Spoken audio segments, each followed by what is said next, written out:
मेहनत पे बार बार पानी फिरना अलग तरीके का एक मानसिक तनाव है, चिंता है, परिवार और समाज का दबाव है एक युवा पे, भविष्य को लेकर के अनिश्चितता है, आर्थिक नुकसान, संसाधनों की बर्बादी, इस सरकार और सिस्टम सबसे भरोसा उठ चुका है। कैसे वो समाधान की मांग ना करे।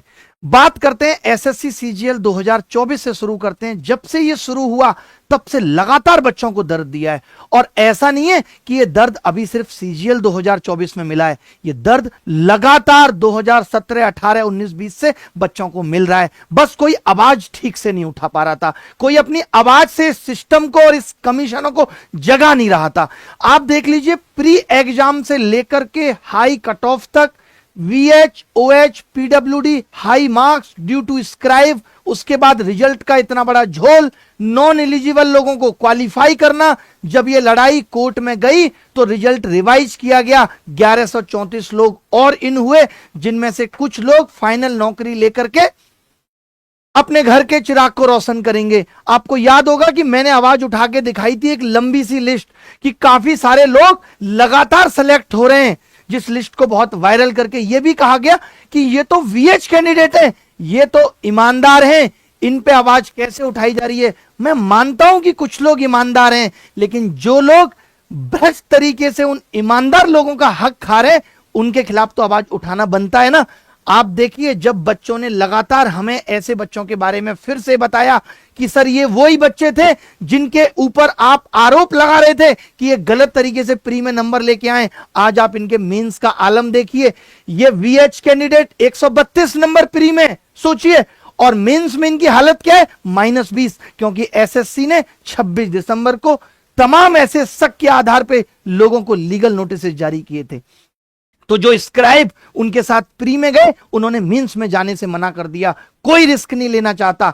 तो ये जैसे तैसे जिसको भी पकड़कर लेके गए, उसके आधार पे इनके नंबर कितने आए, -20 नंबर है, सोचिए, -20, और प्री में ये 132 नंबर ला रहे थे। ऐसा एक बच्चा नहीं है। आप इस बच्चे को देखिए, इस बच्चे के नंबर 133 थे। मैंने यहां पे नाम और रोल नंबर को उजागर नहीं किया है, इसके 133 नंबर थे, और मेंस में ये 29 नंबर लेके आ रहा है 390 में। जो लोग ऐसे हैं जिनके माँ बाप इस वीडियो को देख रहे हैं, उनको मैं बताना चाहता हूं कि ये नंबर 200 में थे और ये नंबर लगभग 400 में है इनके।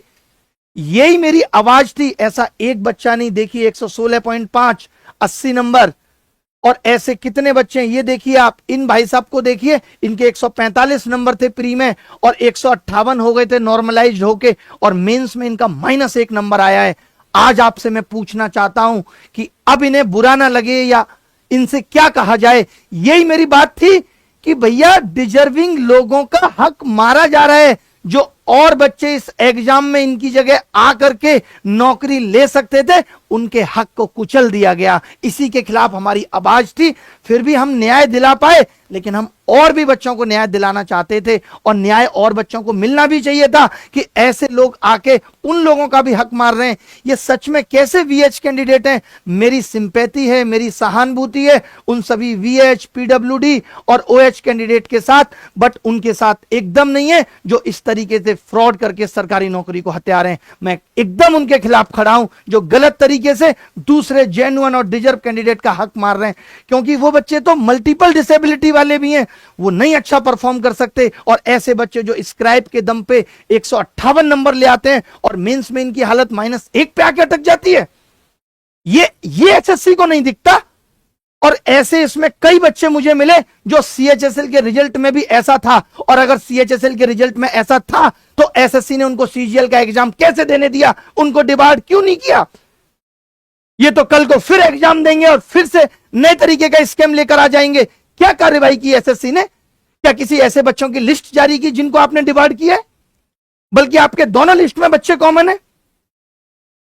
आज देखिए आप कि कुछ दिन पहले जो लोग स्क्राइब बनकर दूसरों का पेपर दिए थे, उन्हें एसएससी ने डिबार्ड कर दिया 3 साल के लिए। ऐसे बहुत से लोग कॉल करके बताए भी हैं कि किया है डिबार्ड उनको। लेकिन इन बच्चों का क्या, जिन्होंने सीएचएसएल में भी सेम काम किया और जिन्होंने सीजीएल में भी सेम काम किया, तो डिबार्ड में इतनी देरी क्यों? आप देखिए, एक एक ऐसे एक बच्चे नहीं है, कई सारे बच्चे। मैं रैंक मित्रा का भी धन्यवाद देना चाहता हूं, जिन्होंने ये डेटा पब्लिक करते हैं। इतना ज्यादा डेटा बच्चों का पता चलता है, उसके बाद ही हम ये सब चीजें निकाल पा रहे हैं। ये देखिए, इस बच्चे के नंबर कितने हैं, ये देखिए। 143 और मेंस में कितने लेके आए? -30। सोचिए, ये हालत है बच्चों की। ये था वो स्कैम जिसको लेकर के मैं लगातार आवाज उठा रहा था। अगर आपको पता हो तो याद है ऐसा कि मैंने कहा था कि इन लोगों ने गलत किया है, और तमाम लोग पक्ष में भी आए थे कि नहीं, कोई गलत नहीं है। आज आपको पता चल गया होगा, आज आप देखें और माफी भी मांगे इस चीज के लिए कि देखिए वाकई में स्कैम हुआ है, हो रहा है स्कैम। हमने लगातार आवाज उठाकर प्रूफ के साथ स्कैम हुआ चिल्लाया। जब वीएच कैंडिडेट की बात थी तो सब बोल रहे थे कि इनके लिए मत बोलो, इन्हें बुरा लगता है। आप उन कैंडिडेट के मेंस का रिजल्ट देख लो आपकी आंखों के सामने, जो प्री में 150-50 नंबर लाए थे, वो मेंस में 0 भी नहीं ला पाए, माइनस में लेके आए। इसी को स्कैम कहा गया शास्त्रों में। ये वो बच्चे थे जो 0 से हीरो बनने की तैयारी में थे। क्या यही एसएससी का सिस्टम है कि ऐसा करके लोग 0 से हीरो बन जाएंगे? अगर आवाज ना उठाई होती, आज ना लीगल नोटिस गए होते, ना ये हीरो से 0 बने होते। आप बताओ क्या लगता है इन्हें देखकर कि ये सही है? मैं आपसे पूछना चाहता हूं। और हम आज आपने देखा होगा मेंस के एग्जाम में भी तमाम तरीके की अनियमितता है। कोई बच्चा कहता है कि सर मेरा कीबोर्ड ठीक से काम नहीं कर रहा, कोई कहता है कि मेरा माउस ठीक से काम नहीं करता। अरे भैया, हम आज डिजिटल इंडिया में रहते हैं, जहां बात तो हम एआई की करते हैं, चैट जीपीटी की करते हैं और डिजिटल इंडिया की करते हैं, और हमारे पास एग्जाम लेने के ठीक से कंप्यूटर नहीं है। ये सरकारों के मुंह पे तमाचा है, उन्हें शर्म आनी चाहिए। जहां हम बुलेट ट्रेन की बात कर रहे हैं, वहां आईआरसीटी की वेबसाइट 3-3, 4-4 घंटे के लिए ठप हो जाती है। ये हम देश को महान बना रहे हैं, जहां मीडिया फालतू के मुद्दों में उनका सूत्र सुबह से तेज और सबसे पहले लाके दावा करते हैं। आप देखेंगे किसी बाबा पे आवाज उठ जाए तो मीडिया में ऐसे टाइटल चलते हैं, सबसे तेज आवाज, सबसे पहले हम सूत्र निकालेंगे। और जब एग्जाम लीक की खबरें आती है, तब तुम्हारे सूत्र निकालने की मशीन कहां चली जाती है? तब किसी की आवाज नहीं निकलती कि हम सबसे पहले सूत्र निकाल के बताएंगे कि घपला एग्जाम में हुआ या नहीं हुआ। बॉयकॉट करना चाहिए ऐसे मीडिया चैनल्स को भी, इनको भी सबक सिखा के रहेंगे। मीडिया से क्या उम्मीद करना, जहां मीडिया को लोग गोदी मीडिया का टैग दे चुके हैं, वो मीडिया इस टैग के साथ खुश है, बजाय इसके कि इस टैग से बाहर निकले, खुद में सुधार करे। जो लोग जेन्युइन हैं, जिन लोगों के साथ गलत हो रहा है, उनके लिए आवाज उठाए, सरकारों से प्रश्न पूछे। यहां तो हेडलाइन भी तभी बनती है जब तक कि वो धर्म, बदनामी और भड़काऊ ना हो। और असल में गलती उनकी नहीं है जो गलत कर रहे हैं, गलती हमारी है कि हम अपने साथ हुए गलत को बड़ी आसानी से सहन करते हुए भूल जाते हैं, और फिर से वही सब रिपीट होता रहता है। इस साल भी आप देखो, जब मैंने आवाज उठाई तो लोग कहने लगे अरे आवाज मत उठाओ, ये हो जाएगा, वो हो जाएगा, एग्जाम लेट हो जाएगा। तो हर साल वो गलतियां बढ़ बढ़ के इतने बड़े स्कैम का रूप ले लेती हैं। 2100 रुपए महिला सम्मान में महिलाओं को मिल गए। महिला ये भूल जाती है कि उसके घर का बेटा इतना पढ़ने के बाद भी बेरोजगार है, उसके घर की बेटी एग्जाम में धांधली के लिए आवाज उठा रही है, न्याय मांगने जा रही है, तो उसे लाठी और डंडों से पीटा जा रहा है।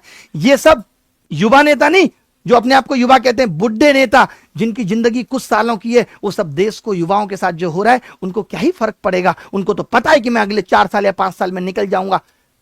लेकिन हम तो देख पा रहे हैं ना कि अगले आगे आने वाले 10 साल में इन युवाओं का क्या होगा और देश का क्या होगा।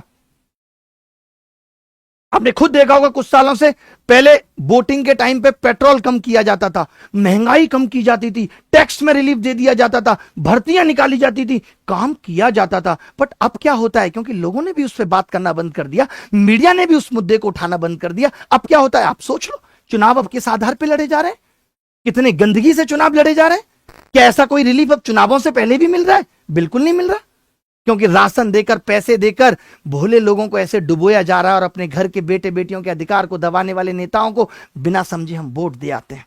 बातें बहुत गहरी हैं, और आप दिल से सोचोगे तो रूह हिलने लगेगी कि आगे आने वाले 10 सालों में हम कहां होंगे। मेरी ये लड़ाई गलत के खिलाफ आवाज अंतिम सांस तक जारी रहेगी, और अलग अलग तरह से आवाज उठाते रहेंगे। और एक ऐसा प्लेटफॉर्म आपकी आवाज उठाने के लिए मैंने बना दिया, जहां से हर राज्य में हो रही धांधलेबाजी, भ्रष्टाचार को हम लोग उजागर करते रहेंगे। देश का हर शिक्षक इस मुहिम का हिस्सा बनेगा और आपके दर्द की आवाज बनेगा। पढ़ेंगे भी, लड़ेंगे भी, खराब हुए सिस्टम को सही करेंगे भी। मानते हैं दुर्गा जी की नहीं? दुर्गा जी के 9 साल की तैयारी में बाल उड़ गए, और एक सरकारी ठीक सी नौकरी इनके दामन में नहीं आई। इनसे ज्यादा इस दर्द को कौन समझ सकता है? और कब तक ऐसे ही चलता रहेगा भाई? कब तक ऐसे ही चुनाव होते रहेंगे? अरे चुनाव में क्यों नॉर्मलाइजेशन नहीं ले आ रहे हो तुम? फिर देखते हैं हम कि कौन सीएम बनता है और कौन पीएम। अब बदलाव की बारी है और हम सब मिलकर करेंगे बदलाव। अब जिम्मेदारी लोगों की जिम्मेदारी लेने की है, वरना जो तुम सह रहे हो वो तुम्हारे बच्चे भी सहेंगे। याद रखना भाई, ऐसा नहीं है कि कुछ अच्छा नहीं हो रहा है। मैं मानता हूं बहुत कुछ ठीक भी हो रहा है, अच्छा भी हो रहा है, लेकिन उस बहुत कुछ अच्छे की आड़ में, अच्छे के दिखावे में जो बहुत कुछ गलत हो रहा है उसके लिए बोलना बंद नहीं कर सकते। युवाओं के साथ सिर्फ गलती हो रहा है हर जगह, वो सिर्फ पिस रहा है, उसके हक का बलिदान हो रहा है हर जगह। और हम कब तक इमेजिनेशन की दुनिया में जीते रहेंगे? हम कब किए गए वादे और वादों के रिजल्ट का आकलन करेंगे? बताओ। हम कब तक इस सोशल मीडिया इंटरनेट पे अपना टाइम खराब करते रहेंगे रील शॉर्ट्स में, जो हमें बेरोजगारी का आभास तक नहीं होने दे रहा? हम कब खड़े होंगे खुद के लिए, खुद के साथ हो रहे गलत के लिए? बोलेंगे ही नहीं, कड़क बोलेंगे। भाई ये देश किसी के बाप की जागीर नहीं है, ये देश मेरा है, ये देश सबका है, ये मिट्टी मेरी भी है, और हम बोलेंगे और लोगों के लिए लड़ेंगे भी। और ये लड़ाई एक लंबी लड़ाई है, गलत बहुत सालों से हो रहा है, इसे साफ करने में भी बहुत ज्यादा वक्त लगेगा, चाहे वो कमीशन से हो या सरकार से हो। ये हक की लड़ाई है, बगावत किसी को नहीं करनी। हमें ये पूरी तरीके से फेल एग्जाम सिस्टम को बदल देना है, जो बार बार इस देश के युवाओं के सपनों की हत्या कर रहा है। वक्त अब वक्त को बदलने का है, जिससे बार बार बच्चे को न्याय के लिए लाठियां ना खानी पड़े। अब जो भी एग्जाम होगा उसमें कुछ भी गड़बड़ी होती है और आवाज उठती है तो तुरंत एक्शन लिया जाएगा। बहुत रिफॉर्म्स की जरूरत है हर एग्जाम के सिस्टम में। आप देख रहे होंगे रेलवे में, जहां लोगों को यह उम्मीद थी कि 1 लाख वैकेंसी आएंगी, जहां खुद डीओपीटी ने या फिर रेलवे वालों ने यह बोला था कि 1 लाख वैकेंसी आएंगी, 2019 से हमें बेवकूफ बनाया जा रहा है, 2 करोड़ रोजगार देंगे, 2 करोड़ रोजगार देंगे, और अब हमारे मुंह पे 32,000 वैकेंसियां फेंक के मार दी। मजाक चल रहा है? कोई हलवा है जो डोना लेके लपक लोगे? बताओ, गलत कह रहे हैं तो? अब जरूरत है वाकई में रिफॉर्म्स की। अब इसके लिए कैसे और क्या क्या रिफॉर्म्स हो सकते हैं, अभी मैं एसएससी पे भी बात करूंगा। उससे पहले जो मैंने एक रिफॉर्म सोचा है, जिसपे मैं आपका भी सजेशन चाहता हूं कि आप बताएं कि कैसे ये चीजें सुधर सकती हैं। आपने देखा कि हमने प्रूव भी किया कि अगर लड़ाई ठीक तरीके से लड़ी जाए, प्लानिंग से लड़ी जाए, तो जीतते हैं हम। एसएससी जैसी बहुत रिजिड संस्थान से एग्जाम से एक दिन पहले रिजल्ट रिवाइज करा लाए, और वो सब हो पाया कैसे? हमारी प्लानिंग, अच्छे वकीलों के जरिए। अब जरूरत है एक एनजीओ बनाने की, ताकि बड़े एडवोकेट्स लेकर जाएं, कोर्ट से हर लड़ाई जीत कर आएंगे। जो भी इस सिस्टम को बदलने में लगेगा वो सब करेंगे। इस देश के शिक्षक आज सब बच्चों के प्यार से, सेलिब्रिटी और पैसे से भी समर्थ हैं कि युवाओं की इस लड़ाई में आगे बढ़कर आए और बदलाव हो सके, क्योंकि बदलाव की शुरुआत तो हो चुकी है। एसएससी को रिजल्ट रिवाइज करने के लिए मजबूर कर देना और उस रिजल्ट रिवाइज हो जाना आसान नहीं था, तो बदलाव की शुरुआत तो हो चुकी है। अगर एनजीओ जैसी एक चीज, एक ज्यादा लोगों की टीम पहले से होती, तो मैं आपको दावे के साथ कह सकता हूं, जहां 525 बच्चे इन हुए, वहां 5,000 बॉर्डर लाइन स्टूडेंट्स भी मेंस देते। अगर एक ऐसी टीम होती जो सब बच्चों की पिटीशनें तैयार हो पाती मैक्सिमम की, और वो लोग अपनी अपनी लड़ाई के लिए रिलीफ मांगते कोर्ट में, तो सुधार बड़े हैं। ऐसे लोग जो चाहते हैं कि सिस्टम में सुधार हो। हमने एक मेल आईडी भी बनाई है कि आज से, देखिए ये चैनल मैंने पढ़ाई के लिए बनाया था, और मैं चाहता हूं कि ये चैनल मेरा पढ़ाई के लिए ही रहे। मैं आपको पुराने अंदाज से गणित सिखाता रहूं, गणित को आसान बनाता रहूं। आप किसी भी एग्जाम की तैयारी कर रहे हैं, आप इतने सारे प्रूफ भेजते हैं, मैं भी नहीं देख पाता क्योंकि वो सब मेरी पर्सनल ईमेल आईडी है। तो हमने एक ईमेल आईडी भी बना दी है। किसी भी राज्य के किसी भी कोने में, किसी भी एग्जाम में कोई भी धांधलेबाजी होती है, आपके पास प्रूफ है, आपने एफआईआर की है, आपने कुछ भी किया है, तो आप स्कैम प्रूफ 2024@gmail.com पे हमें भेज सकते हैं, भेजेंगे। और हम चाहते हैं कि लोग खुद आवाज बनकर, उनको अपनी आवाज रखने का एक प्लेटफॉर्म मिले। राजनीति से सिर्फ दलदल मिलेगा, सुधार कभी नहीं होगा। इसीलिए जो लोग ये कमेंट कर रहे हैं कि सर आपको भी राजनीति में जाना चाहिए, हम कभी नहीं जाएंगे। और वैसा तो कभी नहीं करेंगे कि जितनी भी बची हुई पार्टियां, इन्हीं में जाके हम कहें कि अब सुधार होगा। इन पार्टियों के बस की बात नहीं है। ये सब जितनी नई पार्टियां भी बनी, आपने इनको भी देखा होगा कि इन्होंने भी, किसी ने भी युवाओं के लिए संसद में कोई आवाज नहीं उठाई। और खाली आवाज उठाना नहीं होता, मेरी तरह चिल्लाना होता है, मजबूर कर देना होता है, ताकि सवाल का जवाब मिल सके, सोल्यूशन मिल सके। क्योंकि सोल्यूशन या सुधार आशु जी तभी संभव है जब आपकी नीयत साफ हो। तो मैंने यह देखा कि हमारी इस एसएससी की लड़ाई में भी नीयत साफ थी, तो शायद हमें जीत मिल पाई, वरना इम्पॉसिबल था। आप देखेंगे justice for unemployed youth, for unemployed youth, चाहे वो लीक स्कैम हो, एग्जाम स्कैम हो, एग्जाम सिस्टम का फेलर हो, इन सब के लिए फाइट चलेगी। फाइट फॉर रिफॉर्म होगी, fight against failure in exam system होगी। इसके लिए मैंने अपना खुद का एक पर्सनल चैनल जो मैंने बनाया था अपने लिए, वो मैंने इसी के लिए डेडिकेटेड कर दिया, जिसका नाम भी रख दिया है वॉइस ऑफ यूथ, युवाओं की आवाज। आज आप हर शिक्षक से कहते हो कि सर हमारे लिए आप वीडियो बनाओ, वो नहीं बना पाता, उसको लगता है मेरा पढ़ाई का चैनल है, मैं कैसे बोलूं। तो ऐसे शिक्षक खुद हमें वीडियो बना के भेजेंगे, या हम उनसे बोलेंगे कि आप इस प्लेटफॉर्म पे आके बोलो, क्योंकि आज बच्चे अपनी आवाज इसीलिए नहीं रख पाते, उनके पास प्लेटफॉर्म नहीं होता। तो ये प्लेटफॉर्म बच्चों के लिए समर्पित है कि कोई भी बच्चा जिसको लगता है किसी भी राज्य में, जिसको लगता है कि वो आवाज उठाना चाहता है, वो गलत के खिलाफ बोलना चाहता है, तो उन सब के लिए है। और जो हम एनजीओ बनाएंगे वो भी उन सब के लिए होगा। हमने डिस्क्रिप्शन में गूगल फॉर्म भी दिया है कि जो लोग बेरोजगार संघ को देख रहे हैं, राज्यों की कमियों को देख रहे हैं, राजस्थान, एमपी, ऐसा कोई राज्य नहीं है जहां पे भर्तियों में घपला। अभी आपने देखा होगा एमपी के एमपीपीएससी के रिजल्ट में नेताओं के लड़कों के फुल में फुल मार्क्स आए। सोचिए नेता क्या कर रहे हैं, एक बार विधायक बन के अपनी पेंशन सुरक्षित कर रहे हैं, बच्चों को अच्छे नंबर दिलवा के अपना बुढ़ापा भी सुरक्षित कर रहे हैं। क्यों? क्योंकि अब इनका लड़का तो लाइफ टाइम पैसा पाएगा, इनका तो सब सुरक्षित है। और जो ऐसे युवा जो ये सब नहीं कर सकते, जिनके घर में कोई बड़ी हस्ती नहीं है, जिनका बाप किसान है, किसी दूसरे की जमीन पे खेती कर रहा है, उनका क्या भाई? उनके लिए तो किसी ने नहीं सोचा, उनके लिए तो किसी ने आवाज नहीं उठाई। आज आप देख रहे हो एसएससी में कि हैंडीकैप लोगों ने कमाल कर दिया। और मेरा यह है कि जो बच्चे पढ़ लिख कर, जितने भी हैंडीकैप्ड बच्चे, मैं फिर से कहना चाहता हूं, पढ़ लिख कर जेन्युइन तरीके से सिलेक्शन लेना चाहते हैं, उनके अधिकारों का हनन नहीं है क्या ये? क्या ये उनकी सीट नहीं खा रहे? सोचकर देखो आप एक बार कि ये उन जो ओरिजिनल और सच में हैंडीकैप बच्चे हैं, ये उनका हक नहीं छीन रहे। ये सब देखकर ही बहुत दुख हुआ था, और उस वक्त भी बहुत गुस्सा आई थी, और आज भी है। आप लगातार देख रहे हो कि कुछ ना कुछ गड़बड़, कुछ ना कुछ गड़बड़। सोचिए आप, जहां वो डिस्क्वालीफाइड थे वहां उनने 340 प्लस स्कोर भी किया। सोचिए कितने की नौकरी लगेगी, आप बताओ।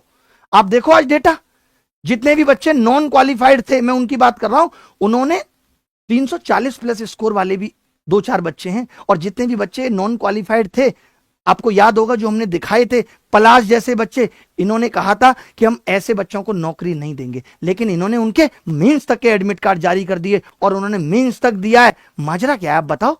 एसएससी की ये बर्बल कमिटमेंट थी कि वो लोगों को नौकरी नहीं देंगे, हमें भी लगा था कि उनके एडमिट कार्ड नहीं रिलीज करेंगे, और अब आपके सामने है पलाश का रिजल्ट। आप देखो जरा, ये पलाश का रिजल्ट है, 304 नंबर लाए, इंग्लिश में 131, जबकि आपको पता था ये नॉन एलिजिबल है। कैसे इसने एग्जाम दे दिया? कैसे पलाश के नंबर आ गए? और ऐसे कितने बच्चों ने दिया होगा? तो क्या केवल प्री में ही हक मारा गया बच्चों का, मेंस में नहीं मारा गया? आप देखो, यही हालतों की वजह से प्री की कट ऑफ हाई थी, और इन्हीं सब चीजों की वजह से आप देखोगे मेंस की कट ऑफ हाई जाएगी। मैं आपको दिखाऊंगा एक डेटा, अभी मैं एक डेटा आपको दिखाऊंगा कि कितने बच्चों के नंबर 300 से ऊपर हैं। जो लोग ये सोच रहे हैं कि 300 से ऊपर नंबर है तो जॉब सुरक्षित है, वो अपना आइडिया खुद लगा लेंगे। देखना आप, मेंस एक शिफ्ट में हो सकता था ना, बट नॉर्मलाइजेशन की नौटंकी कैसे होती? नॉर्मलाइजेशन में ना जाने कमीशन को सबको कितना मजा आ रहा है, चाहे वो बीपीएससी हो चाहे यूपीएससी हो। प्री में डिजर्विंग कैंडिडेट का हक वैसे मार लिया गया। मेंस की दोनों शिफ्ट में आप देख सकते हो कि कैसे इन्होंने एक जैसे सवाल पूछे। आप बताओ, ये एक सीजीएल एग्जाम, एक ग्रुप बी की तैयारी करवाता है दुर्गा जी? क्या इनका ये स्तर होना चाहिए कि 18 तारीख को ये पूछ रहे हैं 2000 पर 6.5%, 2000 पर 6.5%, 14 फरवरी, 28 अप्रैल, 14 को 13 कर दिया, 28 को 27, यानी दिन तो उतने ही रहे, और दोनों सवालों का उत्तर भी 26 है। ये तुम सवाल पूछ रहे हो? ये तुम्हारा स्तर है सवाल पूछने का? ऐसे तुम घोड़े और गधों में अंतर कर पाओगे? प्रथम 91 सम संख्याओं का औसत कितना है, प्रथम 92 सम संख्याओं का औसत कितना है, 1 की घात 5 और 4, 1 की घात 7 और 9, जिसका उत्तर सिर्फ इसको बिना देखे ही निकाला जा सकता है कि यहां पे ए आएगा, ए की पावर 1 एक ही ऑप्शन में, यहां पे ए की पावर -2 आएगी, वो भी एक ही ऑप्शन में। ये सब सवाल पूछ रहे हैं, और ये सिर्फ एक ही चीज में नहीं है। मैं आपको बता दूं, इन्होंने हर जगह, एसएससी जेई का एग्जाम नवंबर में हुआ था, इन्होंने इनजस्टिस इंजीनियर्स के साथ भी किया है। उनके पेपर में 15 सवाल गलत हैं, 15 सवाल उनके पेपर में गलत हैं। ये इनका लेवल है, और ऊपर से ये ना रिजल्ट टाइम पे दे रहे हैं, ना कुछ और सोच रहे हैं उनके बारे में। तो ये एक एग्जाम में नहीं कर रही है एसएससी। आप देखो, मैं तो ये कहता हूं भाई, एक बच्चा सीजीएल भी दे रहा है, एक बच्चा सीएचएसएल भी दे रहा है, एक बच्चा एमटीएस भी दे रहा है, और तुम्हारे पेपर का लेवल सबका सेम है। तो तुम एक ही एग्जाम क्यों नहीं ले लेते? काहे को इतनी नौटंकी? तुम्हारा भी खर्चा बचेगा, बच्चे का भी टाइम बचेगा। एक ही एग्जाम ले लो, जो बच्चे नीचे से रैंक लाएंगे उनके मुंह पे एमटीएस रख देना, जो बच्चे बीच में आएंगे उनको सीएचएसएल दे देना, और जो टॉप में आएंगे उनको सीजीएल दे देना। बताओ, एक ही एग्जाम ले लो ना भाई, बार बार की नौटंकी क्यों करनी है? अलग अलग अलग ही लेवल की चीजें कर रहे हैं। इतना इन्होंने बेचारे एसएससी जेई वाले बच्चों के लिए मुझे इसलिए बोलना पड़ा, इतने इनके मैसेज आए कि रिजल्ट की कोई ये डेट नहीं बताते, कब रिजल्ट देंगे, कब ये फाइनल रिजल्ट देंगे, कुछ पता ही नहीं है। और डेट देके भी ये उस डेट पे देंगे या नहीं देंगे ये भी पता नहीं है। हर जगह स्कैम, हर जगह घपला। जब से मैंने ये स्कैम की आवाज उठाई है, पहले भी मैं आवाज उठाता रहा हूं, तब लोग इतने सारे प्रूफ भेजते हैं कि मैं पढ़ पढ़ के पागल होता हूं। बच्चे रोते हैं, लिटरली बात करो कि सर मेरा कैरियर दांव पे लगा हुआ है। आप देखो, ये एक बच्चे ने भेजा, the biggest issue is the center had given rough copy very late. भाई, एक ट्रेनिंग हुआ करती है सेंटर्स की कि आपको बच्चे को कैसे एग्जाम कराना है। आप तो उसको एक कॉपी पेन, क्या कुछ भी अंदर वो लेके नहीं जा सकता। आप रफ पेपर लेट दोगे, स्टार्टिंग का सब्जेक्ट मैथ्स और रीजनिंग ही है, बिना रफ कॉपी के तुम्हारा बाप पेपर कर लेगा जो ये बच्चे कर लेंगे? बताओ, इतनी जगह सेंटर पे ये इशू है। पहले हमारे टाइम पे भी पांडे जी, मैं आपको बताऊं, इशू आते थे सेंटर पे। इतने सारे बच्चों का एग्जाम कराना आसान चीज नहीं है। सेंटर पे इशू आते थे, शाम तक एसएससी को पता चल जाता था और वो देखती थी कि अच्छा इन सेंटर्स पे इशू है, इनका पेपर दोबारा लेंगे, जो भी बेस्ट सॉल्यूशन हो सकता था वो मिलता था। बट अब तो इनको रील बनाने और रील देखने से खुद से फुर्सत नहीं है। हम क्या करेंगे ये? आप देखो ना, टाइपिंग के चक्कर में असली मुद्दा तो छुप गया कि पेपर देरी से शुरू हुआ, रफ पेन लेट से डिस्ट्रीब्यूशन हुआ। किसी को होश ही नहीं है इस चीज का, और एसएससी का कोई जवाब नहीं है। एसएससी सोच रही है कुछ नहीं करेंगे। अरे हम तुमसे जबरदस्ती करा लेंगे। तुम कैसी बातें कर रही हो कि तुम कुछ नहीं करोगी? तुम तो सब कुछ करोगी। आपको एक और बात बता देता हूं जो हमें रैंक मित्रा से ही पता चली कि 5171 2023 के सिलेक्टेड बच्चे, 17,927 2022 के सिलेक्टेड बच्चे, जब 38,000 वैकेंसी थी वो इस लिस्ट में। सोचिए, अगर केवल पहले से सिलेक्टेड वालों की वजह से न्यू बच्चों का सिलेक्शन कैसे होगा? और हम कोई उनके खिलाफ नहीं है। एसएससी को सोचना है कि डिजर्विंग कैंडिडेट का हक कैसे सुरक्षित किया जा सकता है जो नहीं हो पा रहा है। क्योंकि जब एक ही इंसान हर बार पेपर देगा सिलेक्शन के बाद भी, तो नए वाले तो बस तैयारी करने की होप ही छोड़ते रहेंगे। वो क्या करेंगे बेचारा? और एग्जाम लेवल तुम्हारा इतना हसीन है कि एक पढ़ने वाला बच्चा और एक बिना पढ़ने वाले बच्चे में कैसे आप जस्टिफाई करोगे कौन अच्छा है? हर जगह अन्याय है, और अन्याय के खिलाफ अगर आवाज नहीं उठेगी, हमारा फर्ज है न्याय दिलाना विद्यार्थियों को, हर शिक्षक की जिम्मेदारी है। तुम प्री ठीक से नहीं करा सकते, तुम मेंस एग्जाम ठीक से नहीं करा सकते, कभी तुम टाइपिंग इशू दे दोगे। टाइपिंग इशू के बाद बच्चों का कहना था कि हम 1500 रुपए लगा के सेंटर पे गए थे, अब हमारे पास दोबारा इतने पैसे नहीं है। लेकिन फिर भी इन लोगों ने टाइपिंग टेस्ट उसी सेंटर पे दिया। क्यों भाई? वो तो दिल्ली में भी कराया जा सकता था, या लोगों के घर के पास भी कराया जा सकता था। बच्चों को टॉर्चर देने की इन्होंने सीमाएं पार कर दी हैं। और एक बड़ा इशू जो मैंने भी आपको बताया कि कुछ सेंटर पे एग्जाम ठीक से हुआ ही नहीं है, और सेंटर वालों ने खुद बाकायदा रिसीविंग दी है, बच्चों ने एफआईआर की है, उनके पास सबूत है, कंप्लेन की कॉपी है। आज बच्चे एसएससी ऑफिस में भी कंप्लेन करके रिसीविंग लेके आए। वो बच्चे अलग से परेशान हो रहे हैं। उसमें कई ऐसे हैं जिनका आखिरी अटेम्प्ट है, क्योंकि बच्चों का भविष्य तो इन्हीं 2.25 घंटों पे टिका है। प्री के मार्क्स काउंट नहीं होंगे। और फिर कीबोर्ड की भूल चूक अलग है, माउस अलग से बिल्ली का इंतजार कर रहा है। सारे पुराने कीबोर्ड है। ये तो एसएससी के लोगों की जिम्मेदारी है कि जब बच्चे ने पिछली साल भी कीबोर्ड पे सवाल उठाया था, इस साल भी बच्चा कीबोर्ड पे सवाल उठा रहा है, तो तुम देख क्यों नहीं लेते? अरे भाई, बच्चों से एक्स्ट्रा पैसे ले लो, मगर एग्जाम तो ठीक से कराओ। बच्चों को बोल दो कि तुम अपना अपना लैपटॉप ले आना यार, हमारे पास नहीं है सिस्टम, और ला के लॉक कर दो कि केवल एग्जाम के लिए खुलेगा वो। बच्चे की भी शिकायत खत्म। नहीं आपकी औकात तो कोई तो इसका सोल्यूशन निकालना पड़ेगा। एक तरफ हम डिजिटल इंडिया की बात कर रहे हैं, दूसरी तरफ हमारे कीबोर्ड और माउस में जंग लगी पड़ी है, और हर बार की नौटंकी है। एक गलत सवाल एक है क्या? आप बताओ, आप गलत सवाल पूछेंगे, फिर आप कहेंगे कि 100 रुपए दो तो हम ठीक करेंगे। किसी को गलत मानेंगे, किसी को ठीक कर लेंगे, यह भी तय नहीं है, जैसा 2023 सीजीएल में हुआ। और फिर बच्चा कोर्ट में चला जाएगा और लड़ाई कर रहा है। हमारे देश के लिए और पूरे समाज के लिए इतनी दुर्भाग्य की बात है कि बच्चे एक कमीशन से कोर्ट में सिर्फ इसलिए लड़ रहे हैं कि तुमने 7 सवाल गलत पूछे। जहां भारत को विश्व गुरु जैसी चीज माना जाता है, वहां पे पूरा देश मिलकर यह डिसाइड नहीं कर पा रहा है कि इन सवालों का सही उत्तर क्या होगा। उसकी लड़ाई 1 साल से चल रही है।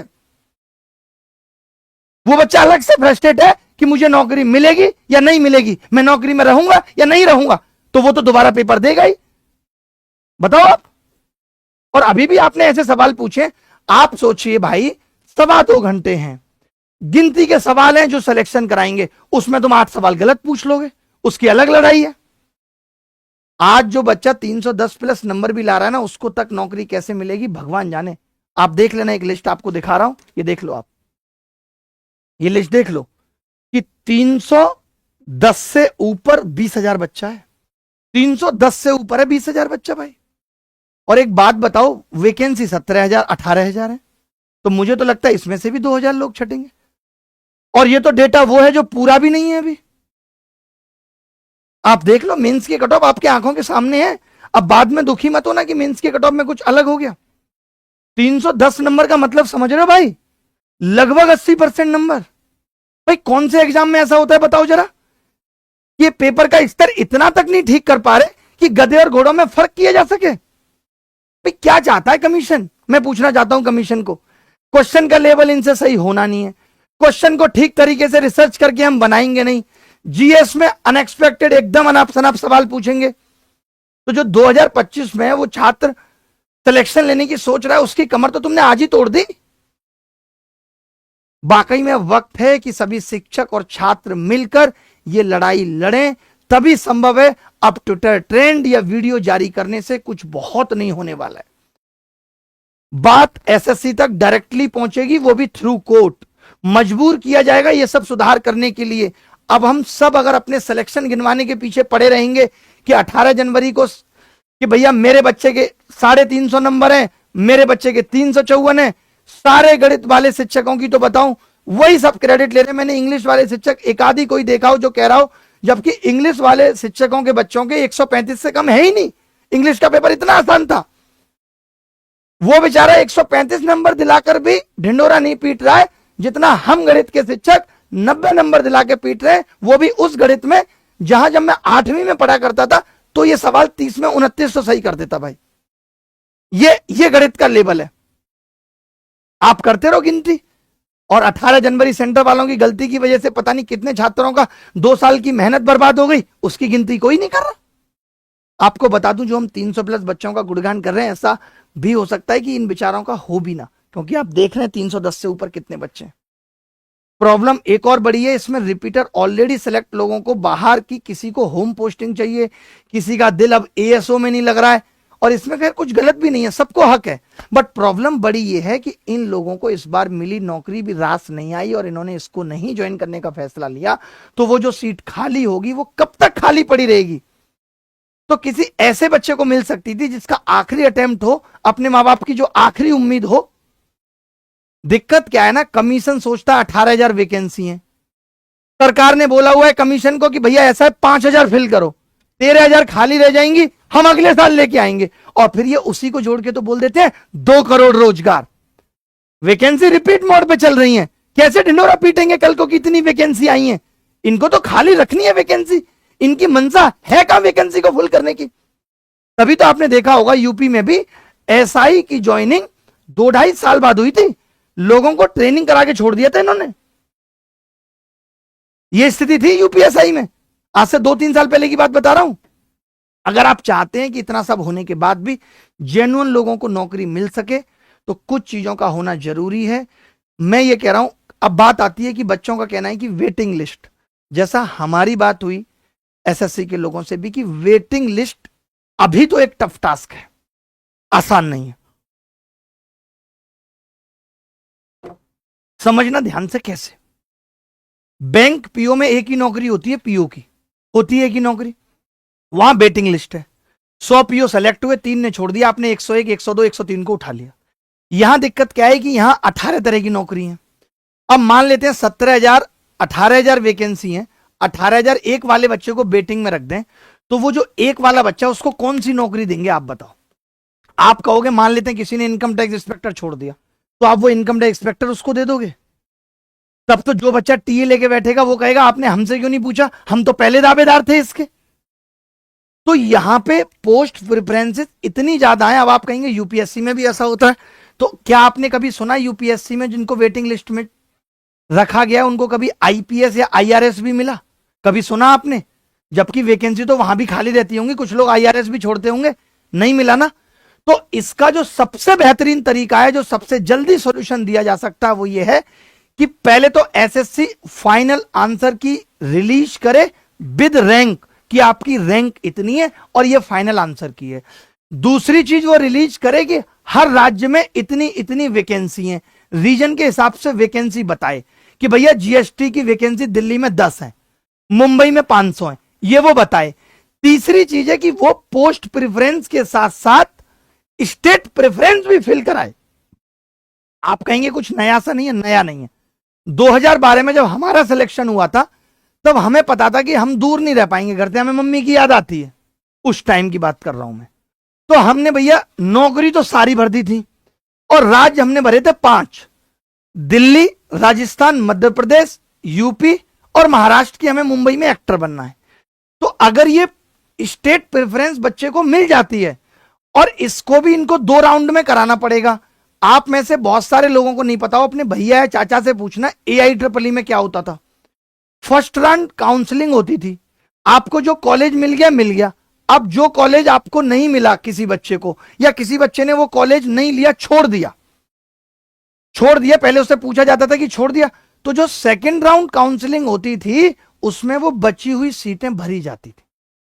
तो ऐसा कुछ सिस्टम एसएससी को करना पड़ेगा। अगर ये जितना जल्दी कोई बड़ा सिस्टम नहीं कर सकते, वेटिंग लिस्ट नहीं ला सकते, तो इनको स्टेट प्रेफरेंस देनी पड़ेगी, इनको फाइनल रैंक पोस्ट प्रेफरेंस से पहले बतानी पड़ेगी, यह तय है। तभी ऐसा हो सकता है कि उन बच्चों को नौकरी मिल पाए जो 310 और 300 नंबर लेके बैठे, वरना आप भूल जाओ भाई। पोस्ट प्रेफरेंस बहुत जरूरी है और स्टेट प्रेफरेंस भी बहुत जरूरी है, वो भी फाइनल आंसर की पहले आए। पहले आप रैंक बताओ कि कितनी आ रही है बच्चे की, क्योंकि हर बच्चे की यही समस्या। आप देखोगे तो हर बच्चा यही कह रहा है, it is a humble request to every selected candidate who have बच्चों से विनती कर रहे हैं, भाई अगर तुम पहले से हायर पोस्ट पे हो भैया और दीदी, तो तुम हमारे लिए नौकरी छोड़ देना। देखो पढ़ो इसका मैसेज, प्लीज आप लोग नीचे वाले पोस्ट को प्रेफरेंस में मत डालना, क्योंकि उससे हम जैसे स्टूडेंट्स को कोई जॉब नहीं मिल सकती और हम भी अपनी लाइफ थोड़ा एंजॉय कर सकें। नहीं तो भैया फिर से हमारा 1 साल बर्बाद हो जाएगा। आप सभी लोग ब्रिलियंट एस्पिरेंट हो, लेकिन उससे पहले आपके अंदर एक अच्छे इंसान का दिल होना चाहिए। आपकी लाइफ में ये सब रिक्वेस्ट की उतना ज्यादा वैल्यू नहीं दिख रही होगी, बट वो लोग जो किसी जॉब के लिए 3-4 सालों से स्ट्रगल कर रहे हैं, उनके लिए सबसे इंपॉर्टेंट चीजें हैं। बहुत से लोगों के पेरेंट्स की एज हो चुकी है, उनकी दुआएं आपको मिलेंगी। सो प्लीज भैया और दीदी, इसके post preference of lower post. ऐसे बच्चे आपस में एक दूसरे से विनती कर रहे हैं, इससे ज्यादा और दुर्भाग्य की बात क्या हो सकती है? आप खुद देख रहे हैं, आपकी आंखों के सामने है। कोई भी 4200-4600 ग्रेड पे वाला या ऑलरेडी कहीं सिलेक्टेड, प्लीज 2400-2800 ग्रेड पे वाली जॉब मत बनना। बच्चों को मजा आता है, उनको कहना है ना मैं 5 बार सिलेक्टेड हूं। जब तक ऐसे कहेंगे नहीं तो कैसे मजा आएगा? ये नहीं देख रहे कि इससे कितने लोगों के हक की हत्या हो रही है, ये नहीं दिख रहा। ये तो जबकि अब इतनी चर्चा में, हमारे टाइम पे तो ये चीज चर्चा में ही नहीं थी, पता ही नहीं चलता था कि किसी का हक मर रहा है या नहीं। आप देख लो कि थोड़ा सा रिजल्ट रिवाइज हुआ, तनिक सी कट ऑफ कम हुई, तब 1134 बच्चों को मौका मिल गया। और यही मेंस में फिर वो बच्चे हैं जिनको, जो नॉन एलिजिबल हैं, जीओसी वाले, ओवर एज, ये मेंस में जाएंगे, उनको नौकरी नहीं। वो तो आपकी नौकरी खा ही रहे हैं। अगले साल फिर ये वैकेंसी जोड़ करके ढिंढेरा पीटेंगे कि इतनी वैकेंसी लाए,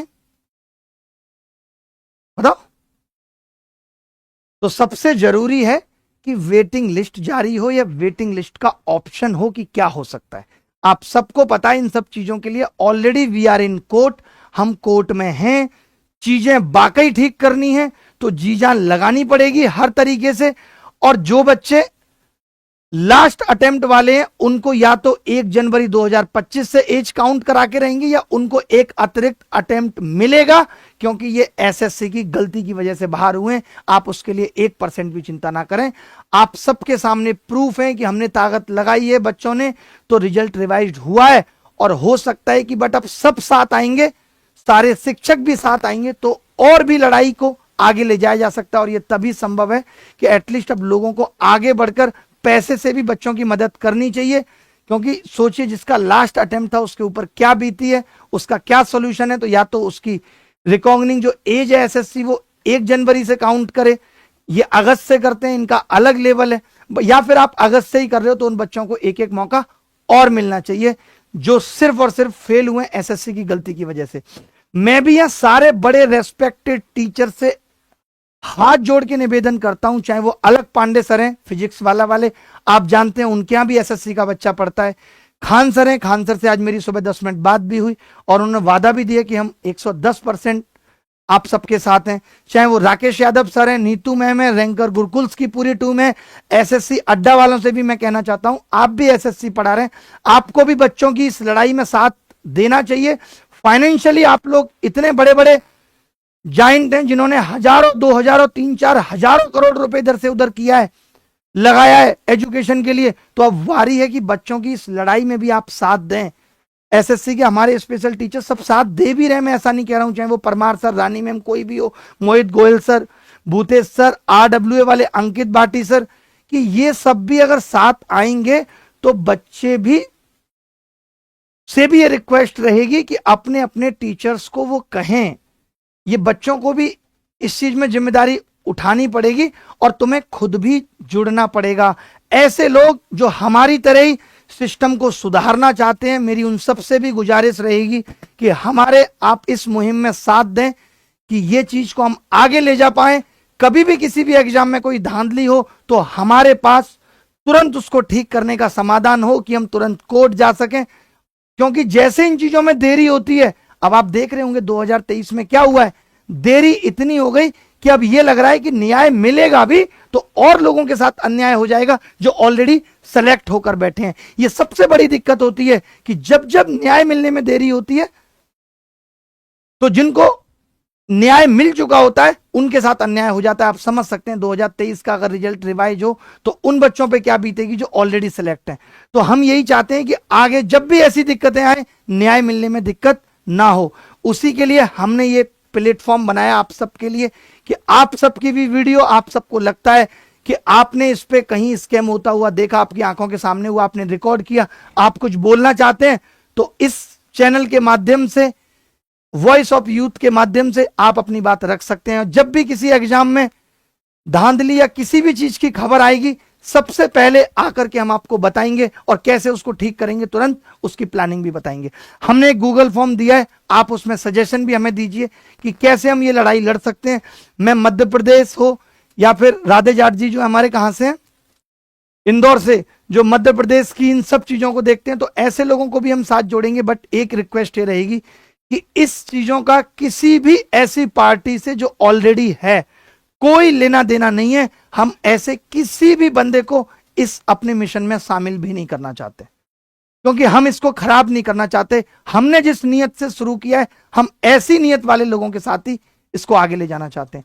तो जिन बच्चों के साथ गलत हुआ है मेंस में, चाहे वो नागपुर सेंटर वाले बच्चे हों, चाहे रुड़की सेंटर वाले बच्चे हों, एसएससी को बता दिया गया है।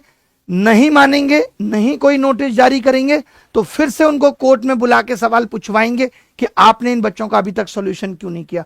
क्योंकि उन बच्चों के पास सब कुछ है, एफआईआर कॉपी है, सेंटर की रिसीविंग है कि भैया देखो ये बच्चे थे जिनके साथ गलत हुआ, एग्जाम ठीक से नहीं हो पाया।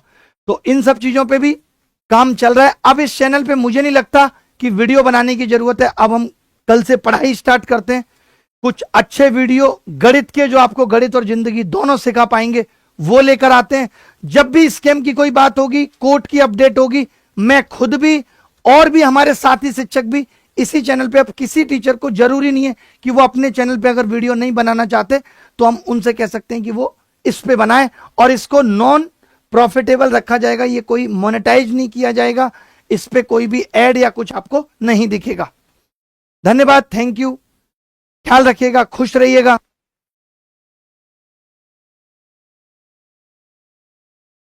और जब हमारी टीम इतनी बड़ी हो जाएगी कि हम भारत के हर कोने में हो जाएंगे, तो कहीं भी जब गलत होगा तो वो हमें पता भी चलेगा और हम उसका इंस्टेंट सॉल्यूशन भी दे पाएंगे।